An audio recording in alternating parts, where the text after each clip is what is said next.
Cara, tem uma coisa em Vingadores Ultimato que nunca fez sentido pra mim. E quanto mais eu revejo essa cena, mais estranho tudo fica. Porque, pra pensar comigo. Na batalha final contra Thanos, os Vingadores tinham praticamente tudo. Tinham o Hulk, tinham o Thor, tinham a Feiticeira Escarlate, tinham o Doutor Estranho e tinham a Capitã Marvel, um deus, um monstro gama, a heroína mais poderosa da galáxia. E mesmo assim, quem estala os dedos é Tony Stark. Mas calma, porque a pergunta não é por que o Tony fez isso. A pergunta é muito mais estranha.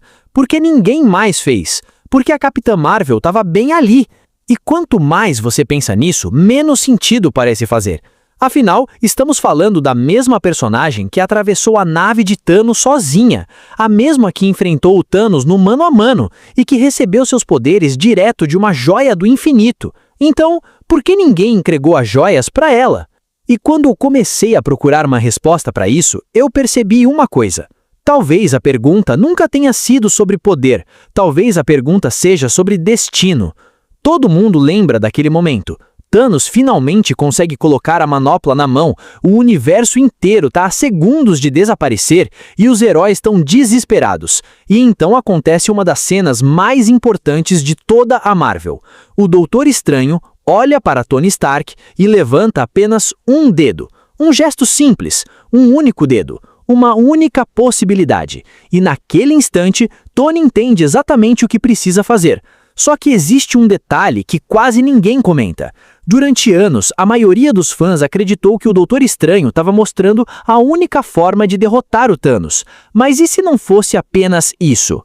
Porque quando o Strange analisou mais de 14 milhões de futuros possíveis, ele não viu apenas a batalha, ele viu tudo o que aconteceria depois dela. Ele viu o futuro, ele viu as consequências, e talvez seja aí que essa história fique muito mais sombria do que parece. Porque existe um padrão na vida de Tony Stark que sempre esteve presente: medo, controle, proteção, obsessão. Depois da invasão de Nova York, o Tony nunca mais foi o mesmo. Enquanto os outros Vingadores comemoravam a vitória, o Tony estava aterrorizado.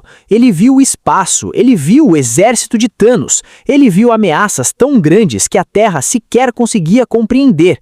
E a partir daquele momento, ele desenvolveu uma obsessão, a obsessão de proteger o mundo a qualquer custo. Foi isso que criou o Ultron, foi isso que dividiu os Vingadores em Guerra Civil, e foi isso que levou ao sistema Edit. Foi isso que fez o Tony acreditar que uma armadura ao redor do mundo inteiro era uma boa ideia.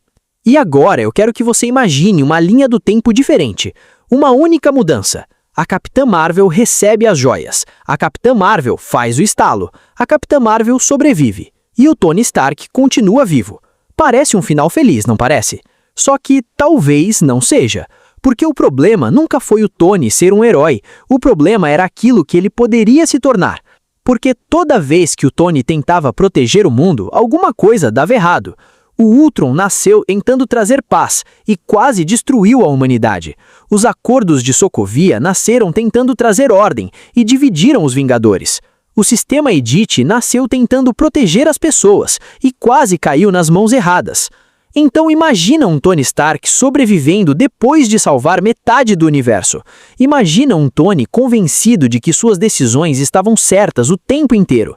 Imagina um Tony observando linhas do tempo quebrando, universos colidindo e incursões acontecendo. Você realmente acha que ele ficaria parado ou ele tentaria consertar tudo? Porque talvez o maior perigo de Tony Stark nunca tenha sido sua inteligência, talvez tenha sido sua necessidade de controle. E é aqui que tudo muda, porque talvez o Doutor Estranho nunca estivesse escolhendo quem derrotaria o Thanos, talvez ele estivesse escolhendo quem não poderia sobreviver à vitória.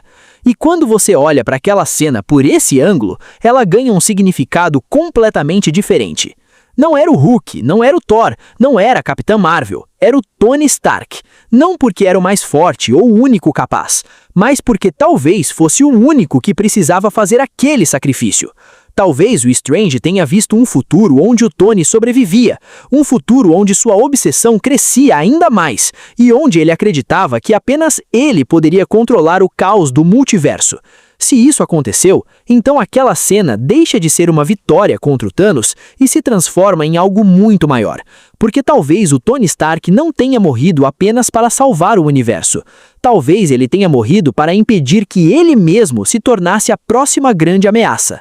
E cara, quanto mais eu penso nisso, mais aquele dedo levantado do Doutor Estranho parece um aviso. Mas agora